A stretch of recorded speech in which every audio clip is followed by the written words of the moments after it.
ఏం జరగాలి?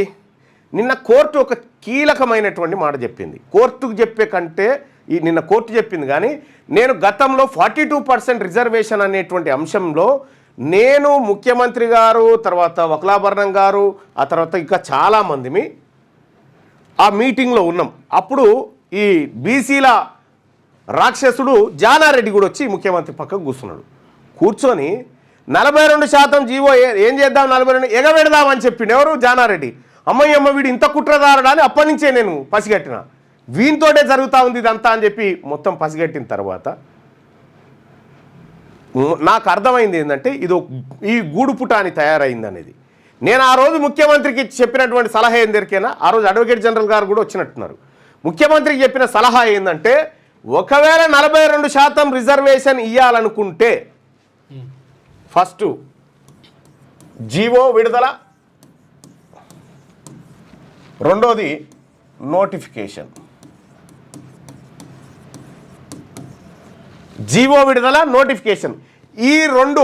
జీవో విడుదల చేసిన 5 నిమిషాలకి నోటిఫికేషన్ ఇచ్చేయాలి. 5 నిమిషాలకు జీవో విడుదల చేసిన 5 నిమిషాలకి నోటిఫికేషన్ ఇస్తే, నోటిఫికేషన్ ఇచ్చిన తర్వాత నోటిఫికేషన్ను కోర్టులు ఆపిన సందర్భాలు చాలా తక్కువ ఉన్నాయి, చాలా తక్కువ ఉన్నాయి.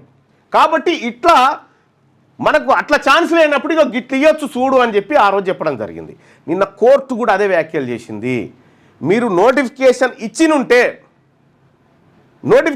ఇచ్చినుంటే మేము దాంట్లోకి ఎంటర్ కాలేకపోదుము అనేటువంటి మాట చెప్తూనే ఇంకొక కీలకమైన మాటను, ఒకవేళ నువ్వు నోటిఫికేషన్ ఇప్పుడు ఇచ్చినా కూడా మేము ఇవి విచారిస్తామని చెప్పి ఇప్పుడు ఏం జరుగుతుంది అంటే, నోటిఫికేషన్ ఇచ్చినాక కూడా హైకోర్టు విచారిస్తుంది. హైకోర్టు విచారణ చేపడుతుంది.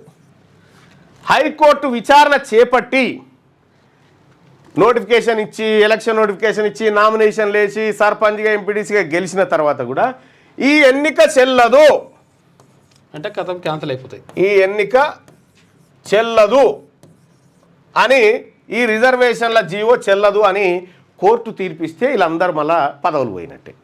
ఇప్పటిదాకా పెట్టుకున్న ఖర్చు ఉట్టిదే బూడిదలో పోసినట్టే. ఇది రెండు చెడిపోతాయి అన్నట్టు.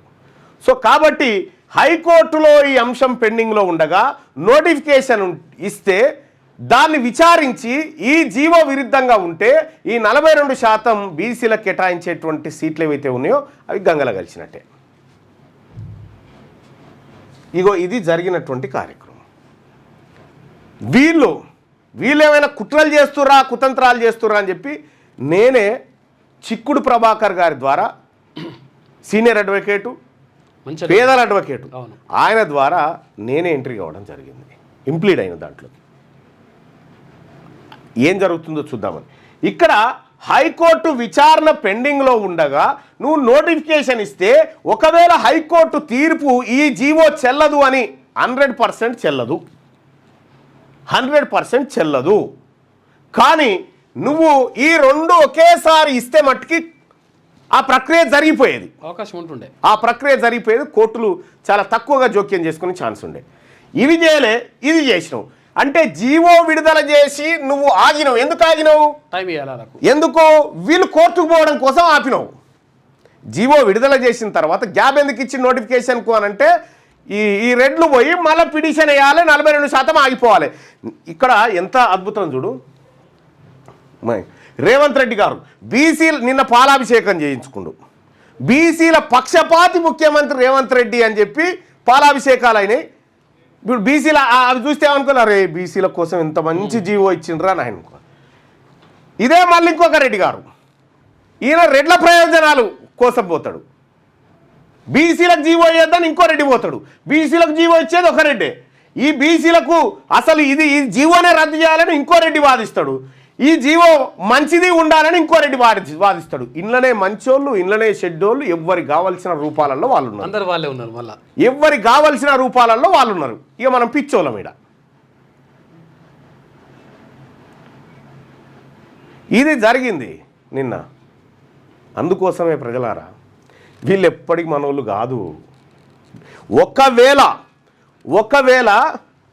జస్టిస్ సుదర్శన్ రెడ్డి గారు న్యాయ సూత్రాలకు అనుగుణంగా విజయసేన్ రెడ్డి గారు న్యాయ సూత్రాలకు అనుగుణంగా ఈ జీవో చెల్లుతుందని చెప్పిండు అనుకో, జీవో చెల్లుతుంది అని చెప్పిండు అనుకో, ఈ నలుగురు ఒకటైతారు. అప్పుడు ఇక ఈ నలుగురు ఒకటైతారు. ఈ నలుగురు ఒకటై ఎట్టి పరిస్థితుల్లో వాళ్ళకు దక్కొద్దురా బీసీలకు, కానీ అప్పుడు మళ్ళీ సీక్రెట్ మీటింగ్ అవుతుంది అన్నట్టు. ఇగో ఇది వాళ్ళ కథ, డ్రామా. ఈ డ్రామా పసిగట్టకపోతే బీసీలకు ఏమీ రావు, కేవలం పాలాభిషేకం, పాల ప్యాకెట్లు మాత్రమే వస్తాయి మీకు.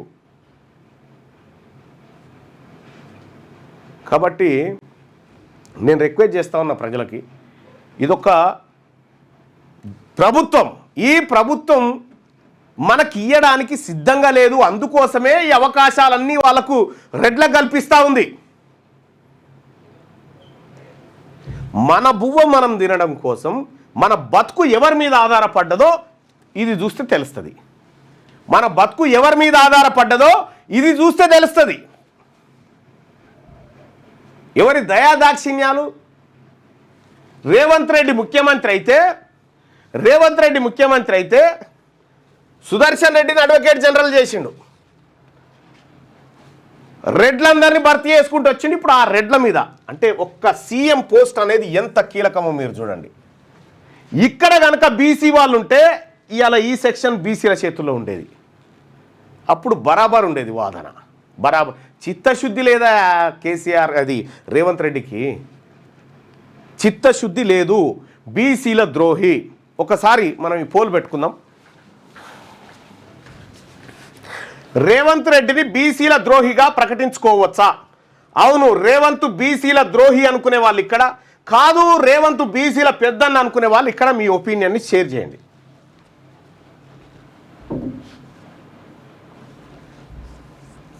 గింత మోసం, గింత దగా జరుగుతూ ఉంటే ఒక్క బీసీ మంత్రి కన్నా ఈ సబ్జెక్టు ఇట్లా జరుగుతుంది కథా కార్ఖానా అని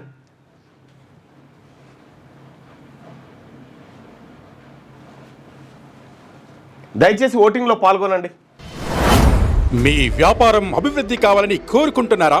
అయితే వెంటనే క్యూనస్ని సంప్రదించండి.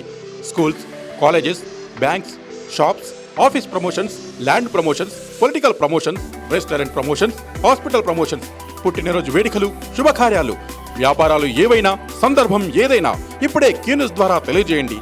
మీ వ్యాపారాన్ని అభివృద్ధి చేసుకోండి.